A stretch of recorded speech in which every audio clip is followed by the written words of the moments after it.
Hi everyone, and welcome to the first episode of the PJ Interviews. I'm Fab, your host, the Passion Junkie. I'm an holistic marketing coach and UK-based wellness activist as well. So thank you so much for tuning in today. I'm really honored to have with me Dr. Danielle Dowling, a relationship expert, writer and coach, offering, as she says on her website, practical tools for freedom fighting, self-realization and accessing your power. Hi Danielle, and welcome to the PJ Hub. I would like you to start by telling me more about your models as an entrepreneur. We operate in a competitive, oversaturated field, and I believe that what will set you apart from all the other quality work out there is your personality and your honesty. It's a relationship, and I think the marketplace is savvy enough to know whether it's you behind the keyboard pouring all the love in your heart out, or a bunch of drones sort of operating it. So it's extremely important to me to, again, be as transparent and as honest as possible with my audience. There's a lot of great work out there. I'm not worried about people being able to sift through the not quality work. That I think, that again, that's a non-issue for me. But there's a lot of really great work out there, and our field as coaches and therapists and self-improvement gurus, if you will, is oversaturated. And I think that the real key difference is what will set you apart is you just showing up as your most honest and authentic you. And every day I try to do that. I just try to be a little more raw, a little more vulnerable, a little more honest, because I think that that's what people really want to see. So that would be probably one of my first mottos, and the most significant or paramount one, if you will. Another one for me, quality content. I put a lot of thought and time and attention into trying to craft posts and small snippets that are not just entertaining, but valuable and interesting. If I can make you think, if I can make you pause and fold inwards for just a half a second more and get introspective about who you are and what you got going on and what you want, then I'm excited. So quality content is really important to me. I'm just not throwing up anything. A lot of thought goes into creating, again, content that is meaningful. Another motto, probably make it pretty. I think it's got to catch your eye. So we just redesigned my website. We relaunched it in late May, middle of May, and it's gorgeous, and I love it. And it's not everyone's bag, I'm sure, but I've gotten a lot of really good feedback from it. I think that, again, we live in such a savvy marketplace, and people appreciate looking at quality content that's designed beautifully. It's easy to navigate, easy on the eyes. So I think it just it's part of the package. Along with the quality content, you got it packaged up in some pretty awesome wrappings, and people appreciate that. It makes it easier to hang out longer. And then if I had to pick one last motto, it would be consistency. Consistency is terribly important in the entrepreneurial world, especially once you start truly building an audience. They want to know that you're around. They want to know what they can expect from you. It's just like having any other relationship. You get into what you hope is a quality relationship, and one of the characteristics of that quality relationship is consistency, reliability, loyalty. They're important constructs of, again, a quality relationship. You can kind of count on that person, and again, for me, I'm trying, every day I try to just continue to build that community feeling with my readers. And I think it helps build trust when they know what they can expect from me. And so I try to have a main editorial blog out every Tuesday. I try to do a Motivation Monday. That's just a small snippet, but it's there. I stay pretty regular on Twitter and on Facebook and on Pinterest as well. And I think that the material and all the content really does marry well with the overall brand of, self-realization and actualization and creating a life that you love living in. So those are probably my 4: transparency, quality content, make it pretty, and consistency. Those are probably my top mottos for being an entrepreneur. Those are great models. Thank you. They work for me. They must keep you pretty busy as well, like if you think about it, like all the effort that you put into it. But I guess that's when like the most valuable feedback comes from after that. Yeah, it's a full-time job. It is. It's a lot of work. You gotta want to be that transparent and produce that kind of quality work in a pretty package takes some time and energy, especially in the beginning. I mean, in the beginning, I used to work like easy 12-hour days, just getting everything up and going and creating content and trying to make relationships. But I think that that's sort of what you do when you're an entrepreneur. I think you expect the first year and a half, 2 years at a minimum to be a lot more work than probably year 3 or year 4. Not that you won't still be working. But, I mean, listen, you're going to work hard at whatever you do in this life, so and an entrepreneur perspective would be, if I'm going to work hard no matter what I do in my life, why don't I work hard for me, for my dream? And that's exactly what I think. So it will never not be work, but if you're super passionate about it, then it's also fun. It's also terribly exciting. And it feels invigorating to be on your own leading edge that way. So how do you structure then your day around this like really intense work schedule and your passions like yoga and marathons and everything else from all the other passions that you have? It is a work in progress. It's a toggle. Let me see. I'm searching for the right word. There's no balance to any of it. Balance is kind of highly overrated. I like the word equilibrium more than I like the word balance. Balance sort of, to me, connotes that every day is going to kind of be carved out and look exactly the same, and that that specific equation is the only equation that equals happiness, and I just feel like that's not realistic. I mean, life has its own kind of ebb and flow, and at any given day, as much as you try to structure and control, you don't really know what's going to come your way. So for me, I sort of come from this mindset that there's going to be short bursts of time and maybe longer bursts of time where you might be balls to the wall busy. And because of the specific projects that you have on the table at that moment, the yeses that you've handed out, you just need to go 10 hours a day for the next 5 days, or you need to do 10 hours a day for the next weeks with only 1 day off. And that's what's required to sort of get the job done. And I'm okay with that.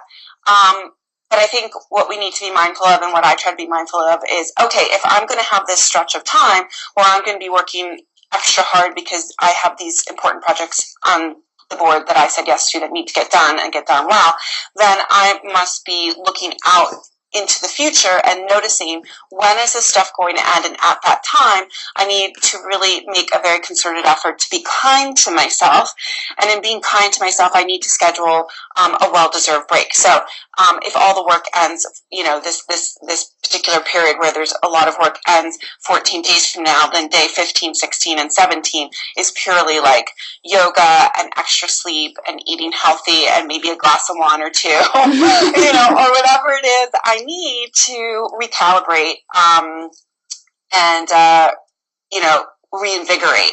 And then it's sort of back to it. So it's that's sort of my philosophy, if that gives an idea. There's a couple things that I try to have a part of my week, no matter what, that do contribute to my overall stability and happiness. And those I always try to make a part of my week. And that's stuff like drinking green juices. I try to drink like 5 of them a week. Just raw, cold pressed green juices. I think that they're super healthy. I try to get 4 to 5 cardio and like weightlifting workouts in a week. Mm-hmm. And I always try to do a restorative yoga class on Sunday. If those things are in my schedule, then I'm always like feeling pretty good, even if I have a lot of work. Those things are not always in my schedule, though, especially the working out, depending on how much work I have to get through. But if I can work out 3 days a week and not 5, it's a good week for me. So just sort of health-wise and philosophy-wise, that's how I handle it. I'll pause for a second. Does that make sense? Yeah, absolutely. Now, related to that, because it's something that comes up, especially, I think especially when you're in a relationship or when you're around other people. How has this affected you in a way? Because you kind of manage to structure and find maybe your equilibrium, as you said, or the way of balancing it out. Again, balance. But when you have somebody else around you or next to you, is it easy to, or is there a way to actually manage to structure your day, but also, be mindful of them? Is there a way to structure my day? To be mindful of the fact that there's somebody else next to you who might have a different schedule, and maybe they need to understand what your schedule is. Oh, okay. I don't know if that makes sense. Romantic partner. Yeah. I'm thinking more that can be, yeah. So how do you acclimate them, negotiate with them, your schedule? Yeah. I mean, okay. or do you have to, or like, because I think, talking to different people, that also being an interesting part, especially when you have, a romantic partner, and sometimes things clash because you have a different mindset or, a different way of working. Sure. I'm a huge fan. I'm a huge fan, again, of transparency and honesty. I think first what you do is you take a couple minutes to fold inwards and ask yourself, what's true for me? What feels right for me? What kind of work schedule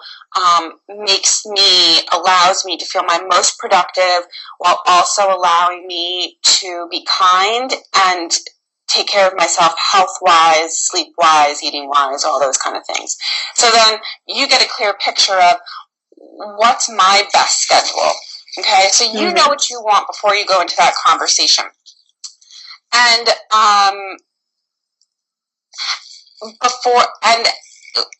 to that point, you know what you want, and it's also worthwhile to think about what areas are you negotiable on.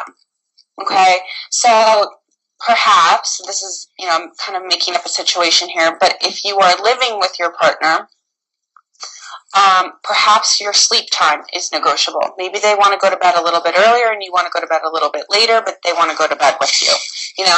That might be something that's negotiable for you. When you end your work in the evening, perhaps they would like to see you turn the BlackBerry or the iPhone or the computer off at 7 p.m. or 6 p.m. and you have a habit of working until 8:30 p.m. Is this something you're negotiable on?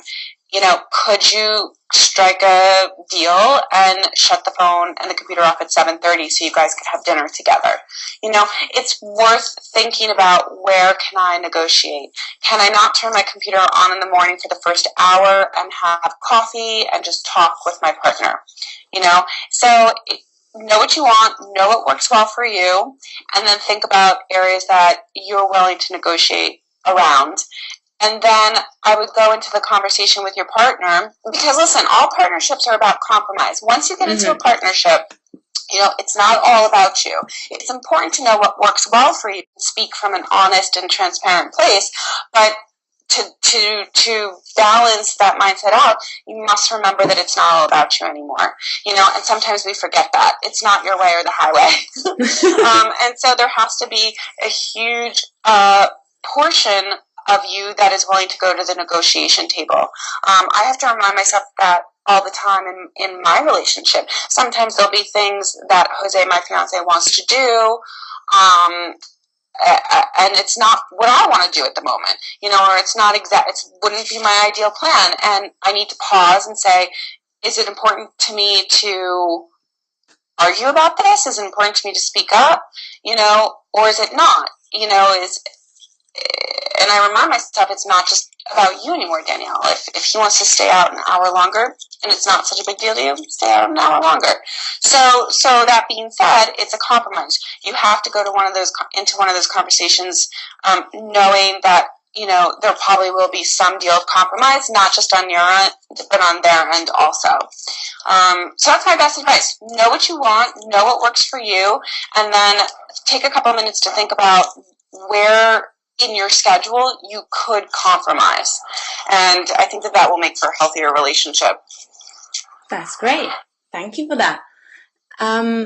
So finally, if you would define yourself as a passion junkie, why would you define yourself as such? Sure. Our passions are holy.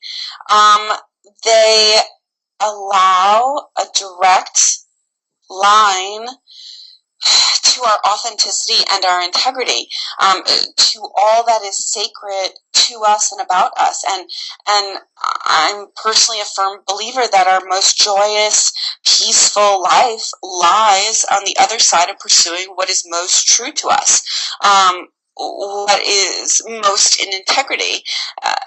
I'm like I said a beat ago, I'm constantly asking myself, what is true for me? What is true for me?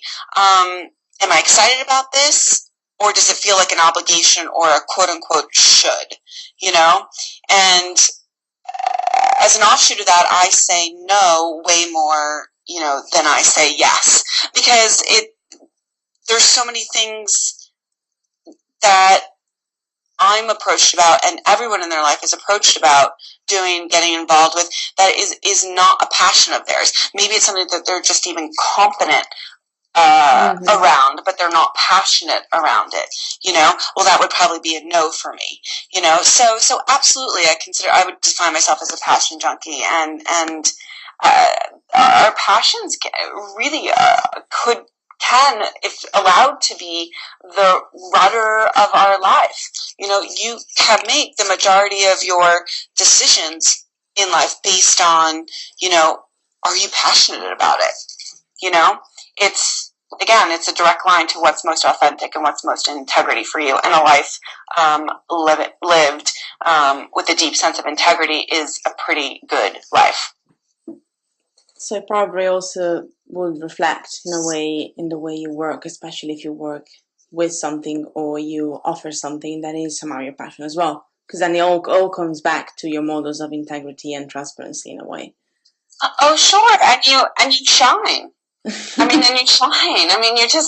We're excited when we're doing something we love and it lights us up and it feels spot on, and when it feels right on, we're in our groove. And it feels good, and it feels good to the people around us, and they want to be a part of it too. It's a win-win. That's great. Well, thank you very much for answering the questions. There were a lot of tips and tricks that I think will be interesting for a lot of people, and not only for me. I took notes as well. Oh, good. As usual. And yeah, thank you very much again for joining me. You're so welcome. I'm so excited to be here. It's such an honor. Find you, where can we read more about you? What do you pin? What do you tweet? Anything like that? So if you want to read a little bit more, you want to check out my blogs, I have a really cool new video that I did on my website, which I'm excited about. If you just want to pin images with me on Pinterest, I'm so obsessed with Pinterest also. I love all the pictures. You can find me at DanielleDowling.com. Great, I'm gonna definitely check it out again, and I'm gonna check out your pins because I'm an avid pinner as well. Really bad. I'm obsessed. Oh, really bad. It's just it's procrastinating at the next level, especially if you like images and pretty pictures, I think. I think it's awesome for creative. A lot of times I'll pop on there when I need a creative break, when I just need a little.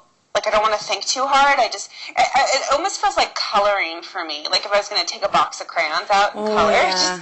It sometimes feels therapeutic. I'm I'm just going to go look at pretty pictures and let my brain relax for 10 minutes, so. Yeah, it's just, it feels a bit between that and a mood board for me. Basically doing loads of mood boards every single time you're in that, and wish lists and stuff. So I think it's a good way of brainstorming. It's a social brainstorming. I like that one. I'm a big fan of it.